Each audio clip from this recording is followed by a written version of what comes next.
இது என்ன உங்களுக்கு பாதிச்சது, எத்தனை லவ் உங்களுக்கு இருந்ததுன்னு மட்டும் எனக்கு தெரிஞ்சுக்கணும்னு நான் ஆசைப்படுறேன். அதுக்கு லிஸ்ட்டு வந்து நிறையா இருக்குன்னு நினைக்கிறேன்.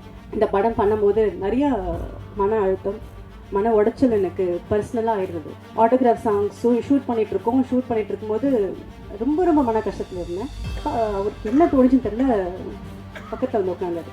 என்ன பிரச்சனை உனக்கு அப்படின்னு கேட்டார். அன்னைக்கு ஃப்ரெண்ட்ஷிப்பாக இருந்தது தான் இந்த ஃப்ரெண்ட்ஷிப் வந்து 21 வருஷமாக என்னோட dear best well-wisher and best friend யாருன்னு கேட்டால் நான் சரின்னு சொல்ல முடியும். எல்லோரும் கேட்பாங்க, ஒரு ஆணும் பெண்ணும் வந்து ஃப்ரெண்ட்ஸாக இருக்க முடியுமா அப்படின்னு அப்போவே கேட்டாங்க என்கிட்ட. ஒருத்தருக்கும் மீட் பண்ணும்போதுலாம் இருக்க முடியுமா அப்படின்னு கேட்டாங்க. நாங்கள் ப்ரூவ் பண்ணிகிட்ருக்கோம் என்னோட டியர் ஃப்ரெண்ட். இன்ஃபேக்ட் இந்த செகண்ட் பார்ட் பண்ணணும்னு நினைக்கும் போதோ இல்லை பிரிவும் சந்திப்பும் பண்ணணும்னு நினைக்கும் போதோ நம்ம ஃப்ரெண்ட்ஸ் தானே, எப்படி ஹஸ்பண்ட் ஒய்ஃபும் நடிக்கிறது அப்படின்னு கேட்டார். பத்திரிகை நண்பர்களையும் ஆட்டோகிராஃப் கூட காஸ்ட் அண்ட் க்ரூஸை மீட் பண்ணுறதுக்கு ரொம்ப ரொம்ப சந்தோஷமாக இருக்குது. இத்தனை வருஷத்துக்கு அப்புறம் ரொம்ப மகிழ்ச்சியாக இருக்குது. அதுவும் 21 வருஷத்துக்கு அப்புறம் ரீரிலீஸ் ஆகுது.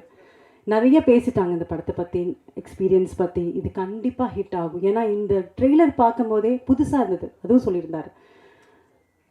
எங்களை வந்து அந்த இடத்துக்கு கொண்டு போயிருந்தார். ஒருத்தவங்களும் கனெக்ட் பண்ணக்கூடிய ஒரு படம். எங்கள் அப்பா வந்து ரீரிலீஸ் ஆகுதுன்னு சொன்ன உடனே, அப்படியாம்மா என்னை கூப்பிட்டு போய் படம் காமிக்கிறியா, நான் போய் பார்க்கணுன்னு ஆசைப்பட்றேன். அந்த மாதிரி எல்லாருக்கும் கனெக்ட் பண்ண வரக்கூடிய ஒரு படம். கண்டிப்பாக சேரன் சார் நெக்ஸ்ட்டு பேசுவார். பேசும்போது நான் கேட்குற ஒரே ஒரு கேள்விக்கு மட்டும் பதில் சொல்லுங்க. இது என்ன உங்களுக்கு பாதிச்சது, எத்தனை லவ் உங்களுக்கு இருந்ததுன்னு மட்டும் எனக்கு தெரிஞ்சுக்கணும்னு நான் ஆசைப்பட்றேன். அதுக்கு லிஸ்ட்டு வந்து நிறையா இருக்குன்னு நினைக்கிறேன். அதே மாதிரி நிறைய விஷயம் இந்த படம் எனக்கு சொல்லி கொடுத்தது. இந்த படம் பண்ணும்போது நிறையா மன அழுத்தம், மன உடைச்சல் எனக்கு பர்சனலாக ஆயிருந்தது. அது கண்டுபிடிச்ச ஒரே பர்சன் பார்த்தீங்கன்னா சேரன். ஆட்டோகிராஃப் சாங்ஸ் ஷூட் பண்ணிகிட்ருக்கோம். ஷூட் பண்ணிகிட்டு இருக்கும்போது ரொம்ப ரொம்ப மன கஷ்டத்தில் இருந்தேன். யாருக்குமே தெரியாது, நான் வெளியே ரொம்ப சிரிச்சிட்ருப்பேன், யாருக்குமே தெரியாது. நான் வந்து லைட் பண்ணிகிட்ருக்காங்க இந்த ஒவ்வொரு புக்லேயும். அப்போது கார்னரில் உட்காந்துருந்தேன். உட்காந்தோடனே அப்பா அவருக்கு என்ன தோணுச்சுன்னு தெரில, பக்கத்தில் வந்து உட்காந்தாரு. என்ன பிரச்சனை உனக்கு அப்படின்னு கேட்டார். இல்லைப்பா ஒன்றும் இல்லைப்பா. இல்லை ஏதோ ஒரு பிரச்சனையில் இருக்கேன்னு எனக்கு தெரியும், எல்லாம் சரியாகும் ஓகே அப்படின்னு சொல்லி அன்னைக்கு ஃப்ரெண்ட்ஷிப்பாக இருந்தது தான் இந்த ஃப்ரெண்ட்ஷிப் வந்து 21 வருஷமாக அவ்வளோ பெஸ்ட் ஃப்ரெண்டுன்னு சொல்ல முடியும். இந்த இண்டஸ்ட்ரியில் நான் வந்து மார்த்துட்டி சொல்லிக்க முடியும். என்னோட dear best well-wisher and best friend யாருன்னு கேட்டால் நான் சரின்னு சொல்ல முடியும்.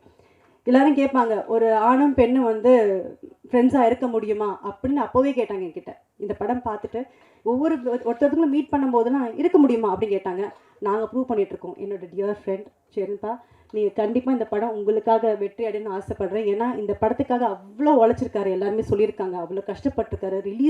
ரிலீஸ் ஆகணுக்காக எனக்கு தெரியும் அவர் எவ்வளோ கஷ்டப்பட்டிருக்காருன்னு. அதை ரிலீஸ் பண்ணதுக்கப்புறம் அவருக்கு வந்து அந்த சந்தோஷம், அந்த வெற்றி அடைஞ்சதுக்கப்புறம் எங்கள் எல்லாருக்கும் வந்து அந்த வெற்றி அவருக்கு கிடச்சது தான் எங்களுக்கு சந்தோஷம் இருந்தது. ஏன்னா அவ்வளோ கஷ்டப்பட்டவர் அந்த படத்துக்காக. ஒவ்வொரு ஃப்ரேமும் ஒவ்வொரு விஷயமும் ஒரு கதாபாத்திரமும் நம்ம வந்து கனெக்ட் பண்ணக்கூடிய ஒரு விஷயமா இருந்தது. எனக்கு பிடிச்சமான ஒரு படம், நான் நடித்ததுலேயே எந்த படம் எனக்கு ரொம்ப பிடிக்கும்னு கேட்டிங்கன்னா ஆட்டோகிராஃப் சொல்வேன். கண்டிப்பாக ஒவ்வொரு பூக்குலையுமே சாங் நான் கண்டிப்பாக காமிக்கணும்னு ஆசைப்படுவேன். ஒரு சாங்கில் எனக்கு எவ்வளோ எக்ஸ்பிரஷன் சொல்லி கொடுத்துருக்காருன்னா அந்த எக்ஸ்பீரியன்ஸ் எனக்கு போதும். ஒரு இதில் வந்து அந்த மாதிரி வரும். அதில் வந்து அவர் ஏதோ யோசனையில் போகிறீங்க, யோசனையிலேருந்து நீங்கள் வெளியே வந்து அதுக்கப்புறம் நீங்கள் பாட ஆரம்பிக்கிறீங்க. இந்த விஷயம் வரையும் எனக்கு சொல்லி கொடுத்தவர். And I will always owe this to you சரிப்பா. I really loved working with you. In fact இந்த செகண்ட் பார்ட் பண்ணணும்னு நினைக்கும் போதோ இல்லை பிரிவும் சந்திப்பும் பண்ணணும்னு நினைக்கும் போதோ நம்ம ஃப்ரெண்ட்ஸ் தானே, எப்படி ஹஸ்பண்ட் ஒய்ஃபும் நடிக்கிறது அப்படின்னு கேட்டார். அவருக்கு அந்த ஒரு டவுட் இருந்தது. பட் அதை மீறி ஒரு நல்ல படங்கள் நாங்கள் பண்ண முடிஞ்சது. அண்ட் கண்டிப்பாக இந்த ரீரிலீஸ் ஒரு பெரிய வெற்றி அடையும். எனக்கு எல்லாருமே வந்து இப்போ நிறைய லவ் வந்துருச்சு. ஜென்சி லவ் வந்து வித்தியாசமாக லவ் பண்ணுறாங்க. ஆனால் லவ்னா இதுதான் அப்படின்றது காமிச்சிருக்காரு. கண்டிப்பாக இது எல்லாருக்கும் பிடிக்கும் நம்பர் திருப்பியும். தேங்க்யூ.